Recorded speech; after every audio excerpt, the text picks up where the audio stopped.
Hi guys, welcome to Nerd Bites, and this is my review on episode 5 of season 5 of Game of Thrones. Now, a lot of things happened again in this episode. I really liked it. I think it was on par with the previous episode. A lot better than the first 3. A lot of things happened, and I'm going to tell you what I thought of them. Remember, spoiler filled, so don't watch it if you haven't seen the episode. Like I said, a lot of things happened, and one of the key things that I quite liked this week is that Sansa met Theon/Reek. And obviously she knew who he was and he knew who she was, but he tried to basically say, you shouldn't be here, you shouldn't know me and stay away from me kind of thing, because I'm not the person I was, and you know, his kind of weird ways. He was in the kennels with the dogs and everything.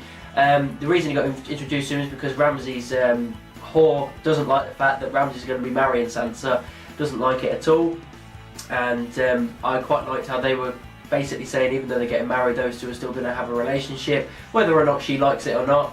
So that's quite interesting. Following up that, we obviously had Ramsay, Sansa, and his father and his mother, or adopted mother or whatever, sitting down at the table having dinner and everything in Winterfell, and he was just being a classic dick. I really like the actor that plays Ramsay Bolton, because now that we haven't got Joffrey anymore, he's the kind of person that keeps me interested whenever there's a tense moment, because he could be that thing where he can either be a complete and utter dick, which we like, but then sometimes he does something nice and you go, ooh, right, okay. But yeah, in this he was being a classic dick. He was basically got Reek to come in and serve them and all this kind of stuff, and he basically went on about saying her family wasn't around anymore and that he should apologise to her for killing her brothers, which obviously we know he hasn't, but he made him apologise, obviously reluctantly, and then he decides to basically say that he's going to walk Sansa down the aisle at their wedding, so he could make it any more of a dick move and make it more awkward for her than it already is. I'm kind of rooting for Sansa to eventually go, you know what, I'm going to kill him. I'm rooting for this, I can't wait for it, I'm looking forward to it. Then obviously his dad says that his mum's pregnant, and doesn't seem to be very happy because he thinks he's going to get knocked down the line, but he seems to get a bit reassured by his father a bit more. So, looking forward to seeing where that goes. Of course, another thing that happened this week is kind of following on from what happened at the end of episode 4 last week. Obviously Sir Barristan is unfortunately no longer with us, he's dead, and Grey Worm is alive. He's injured, but he's alive, and he's basically given his undying love to what's her face? I forgot her name. She's hot though. But yeah, basically he's alive. Barristan is unfortunately dead, and Daenerys is quite angry. She gets all the leader guys together, gets them down to where the dragons are, and basically threatens them to basically kind of get them to tell the truth and find out where someone's lying, where she can find out who killed him and who these Sons of the Harpy are. She's basically trying to find answers. One of the people die and get ripped apart and eaten by the dragons, which is kind of like a threat. Then she stops, doesn't let the other ones do it, she kind of uses it as a threat, that's all. Then she basically says that she realised she was wrong, she apologised to the main dude, I've forgotten his name, and then she basically says that she was going to marry him, which was a bit weird, but I was like, right? Why? But whatever, looking forward to seeing how it goes. I've always liked the character of Daenerys, and I'm looking forward to seeing how it goes, because I know she's going to go on this quest to find out who killed Barristan, and I want to know who did it. You know, I want to find out who these Sons of Harpy are, and I'm with her on that journey. I'm looking forward to it.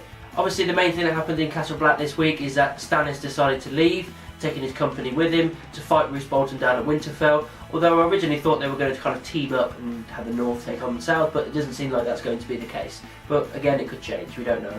But I'm looking forward to that, because I want to see some more fighting. We haven't seen a lot of fighting yet in this series, so if that's going to be a big fight, definitely on board for that. Need to see some blood and some killing, I want to see some more.